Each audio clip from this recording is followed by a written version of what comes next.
मैंने मैं आपको वो कंपनी लेके आया हूँ जिन पे जो एफआईआई जो है वो बुलिश पोजीशंस बना रहे हैं और अपनी होल्डिंग है वो कुछ परसेंटेज से बढ़ाई है, जो कि एक अच्छा है। जो एक बहुत ही अच्छी कंपनी है वो है क्लीन साइंस का जो मार्केट कैप है वो 15,000 करोड़ के आसपास का है। पी जो है 941 का चल रहा है और ये फॉल में ये अच्छा खासा फॉल हुई है, जबकि कंपनी ने जो है ऑलमोस्ट डेथ फ्री कंपनी है।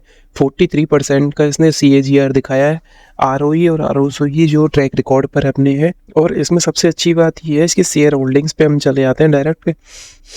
शेयर होल्डिंग्स में सबसे ज़्यादा देखें कि इसमें जो प्रमोटर्स की शेयर होल्डिंग कुछ घटी है, लेकिन इसमें FII और DII जो है कुछ बुलिश हुए हैं इसमें, तो इसलिए ये एक अच्छी कंपनी है जो रखी जा सकती है अपना।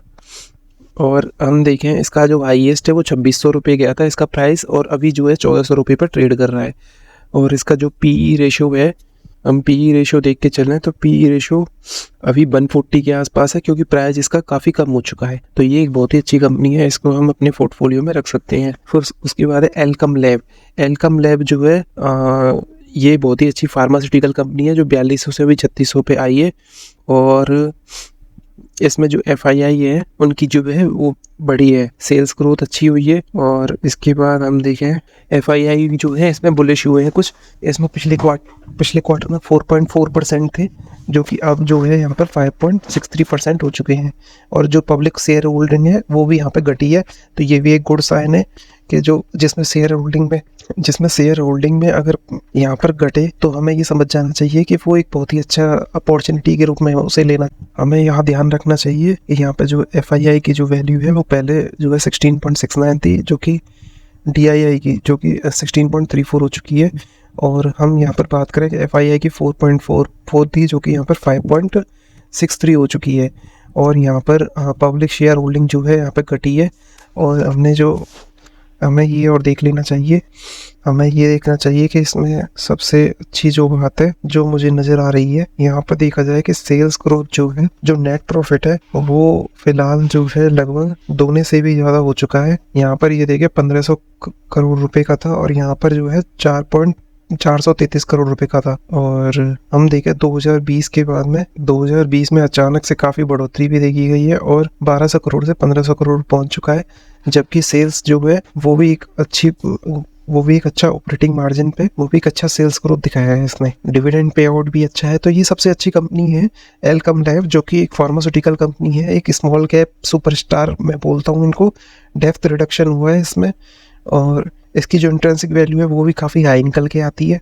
EV और इवेटा जो है इसका वो लगभग जो है सन फार्मा के बराबर आता है, जबकि फिर भी स्मॉल कंपनी होते हुए भी यहाँ पर EV और इवेटा जो है सन फार्मा के बराबर आता है।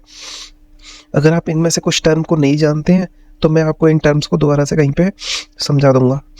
और इसने एक अच्छी रैली के बाद में यहाँ पे इसने कुछ गिरावट नज़र आई थी, लेकिन अभी जो है स्टेबल है और एक अच्छी जगह पे मिल रही है। फार्मा सेक्टर अभी भी मैं बुलिश हूँ फार्मा सेक्टर की तरफ, क्योंकि अच्छा खासा देखने को मिल रहा है। तो ये उसके बाद हम देखें किस में एक अच्छी जो है परसेंटेज में FII की होल्डिंग हमें नज़र आती है। हमें ये देखना होगा कि यहाँ पर तो ये जो दिखा रहा है ये FII की होल्डिंग दिखा रहा है। यहाँ पर ये जो है यहाँ पर FII की होल्डिंग है, और जो हमें यहाँ पर जो है वो Q&Q मतलब क्वार्टरली जो प्रॉफिट्स जो इम्प्रूव हुआ है वो दिखा रहा है। तो RHI मैग्नीशिया जो है यहाँ पर क्वार्टरली प्रॉफिट जो है काफ़ी इंक्रीज हुआ है, यहाँ पे ये क्वार्टरली प्रॉफिट काफ़ी इंक्रीज हुआ है। और यहाँ पर जो ROC और ROE भी इसके अच्छे दिखते हैं हमें। और मैग्नेस्टिया इंडिया ये जो कंपनी है वो ओरिएंट रिफ्लेक्ट्रीज, पहले जो है रिफ्लेक्ट्रीज जो प्रोडक्ट होते हैं उनमें काम में आती है। मैं आपकी इसके वेबसाइट पे ले चलता हूँ। ये बनाती है paper and pulp, steel, cement और नॉन फेरस जो मेटल्स, ग्लास, एनवायरनमेंट, एनर्जी के रिलेटेड जो वो है, और ये सारी चीज़ें जो हैं ये बनाती है। उसके बाद हम देखें इसकी प्रेजेंस जो है, इसके 4 मेन ऑफिस हैं, सर्टिफाइड है और भी बहुत सारे इसके पर।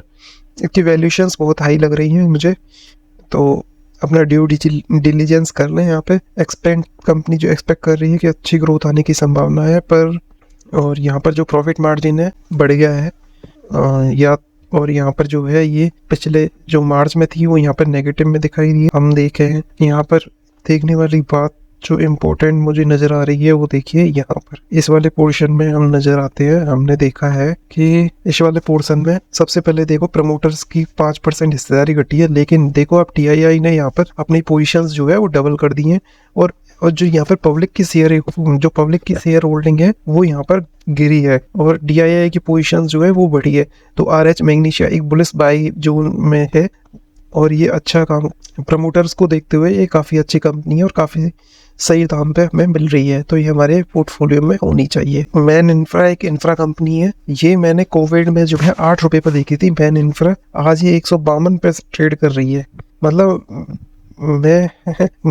मैंने ये कोविड वाले दिन जहाँ पर जो देखी थी 8 रुपये पर थी, हमने लेने की भी सोची थी पर ओके, बट क्योंकि इसकी मुझे फेस वैल्यू जो है मैंने बस 1 रुपये से रह गया कि 1 रुपये नीचे आ जाएगी तो मैं ले लूँगा, क्योंकि इसकी फेस वैल्यू जो है 2 रुपये थी उस समय और इसने जिस तरह की जो रैली दिखाई है उसके बाद से वो खतरनाक है। ये देखो 9 अक्टूबर को ये इसकी प्राइस जो है 17 रुपये थी और कोविड के टाइम पे इसकी प्राइस हाँ देखो 11 रुपये थी। 11 रुपये पे ये ट्रेड कर रहा था, उसमें कंपनी ने सारा जो डेप्थ है वो रिड्यूस कर दिया है। कंपनी ने एक्सपेक्टेड ग्रोथ बहुत ही अच्छी है। एक मैन इंफ्रा एक अच्छी कंपनी है जो कि हमेशा मेरे को अपनी नज़र में रही है। क्यों नज़र में रही? सबसे पहले तो इसका राकेश दमानी का इसमें हिस्सा है और फिर हम देखें नेट प्रॉफिट देखो किस तरह से बढ़ा है इस कंपनी का। नेट प्रॉफिट जो है यहाँ पे 1 करोड़ से और 87 करोड़ पहुँच चुका है। यहाँ पे 2020 में 1 करोड़ था जो कि नेट प्रॉफिट में भी नहीं थी और अब 87 करोड़ है। और यहाँ पर हम देखें सेल्स ग्रोथ की बात करें तो सेल्स ग्रोथ 23 करोड़ से लेके और 510 करोड़ पहुंच चुका है। ये मुझे काफ़ी अच्छी कंपनी लगती है और अपना ड्यू डिलिजेंस पहले कर लेना कहीं पे भी कुछ भी लेने से पहले। डेप्थ डेज कम हुए हैं, ROC अच्छा है और देखो सबसे इम्पोर्टेंट बात जो है देखो यहाँ पे नज़र आती है मुझे कि यहाँ पे 2.39% का जो है 2.39% जो है मार्च में जो 0.44% था। FII की जो वॉल्यूम था वो ज़्यादा बढ़ चुका है। FII का जो है FII ने अपनी जो है पोजीशंस जो है बढ़ाई हैं इसमें और यहाँ पर पब्लिक की शेयर होल्डिंग घटी है। तो ये एक बहुत अच्छा साइन होता है जब पब्लिक की शेयर होल्डिंग घटती है तो ये मान लेना चाहिए कि वो स्टॉक्स हमेशा एक अच्छी बाइंग जोन में है और वहाँ पे जो है रिटेल पब्लिक का जो पार्टिसिपेशन है वो कम हुआ है। और ये मैन इंफ्रा की वेबसाइट है। ये मैन इंफ्रा बाहर और यहाँ पर सब जगह 2 जगह काम करती है और इसका हम देख लेते हैं पोर्टफोलियो अबाउट अस। इसके जो क्लाइंट्स हैं वो अडानी, एयरटेल, सेंचुरी प्लाई, ये सारे जो बड़े बड़े ब्रांड हैं वो इसके क्लाइंट में आते हैं और ये मुंबई में जो है मेन फ्लैट्स हैं इसके। और फिर हम चलते हैं जो मुझे सबसे अच्छी कंपनी लगती है वो है ये सारी जो है बहुत ही अच्छी कंपनी है। ग्रेविटा इंडिया, सूर्या रोशनी, फोर्स मोटर, तो ये बहुत ही अच्छी कंपनी है। जैसे ग्रेविटा इंडिया में 9% की हिस्सेदारी जो है वो FII होल्ड करते हैं। ये एक बहुत ही अच्छा साइन है। एक अगर किसी में FII की होल्डिंग जो है देखो 3% से यहाँ पर डायरेक्ट 9% है। जहाँ पे प्रमोटर की होल्डिंग घटी है तो उसने FII ने सबसे पहले खरीदा है, DII के हाथ में भी इतना नहीं लग पाया है। और यहाँ पर जो है जो रिटेल पार्टिसिपेशन है, पब्लिक पार्टिसिपेशन, उसका जो है वो घटा है। और FII में भी हम देखें तो देखो सभी ने इक्वली डिस्ट्रीब्यूट करके ही लिया है ऐसे ग्रेविटा इंडिया को। और ग्रेविटा इंडिया जो है वो 1992 में इस्टेब्लिश हुई थी। लीड प्रोड्यूसर कंपनी है जो रिसाइकलिंग में, एल्यूमिनियम रिसाइकलिंग में और प्लास्टिक रिसाइकलिंग में इन्वॉल्व है। और ये 5,000 करोड़ की कंपनी है। PE इसका 25 है, बुक वैल्यू इसकी 85 रुपीज़ है। और यहाँ पर इसका EPS जो है वो 30 रुपीज़ आता है। प्रमोटर होल्डिंग 60% है। तो नेक्स्ट वीडियोज़ में कुछ अच्छी इंटरेस्टिंग बात करने वाले हैं, तो आप बने रहिए। तब तक के लिए थैंक यू।